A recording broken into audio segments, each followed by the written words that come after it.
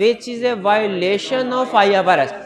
Had management recorded its inventory at NRV, inventory would have been reduced by rupees itna, cost of sales would have been increased by rupees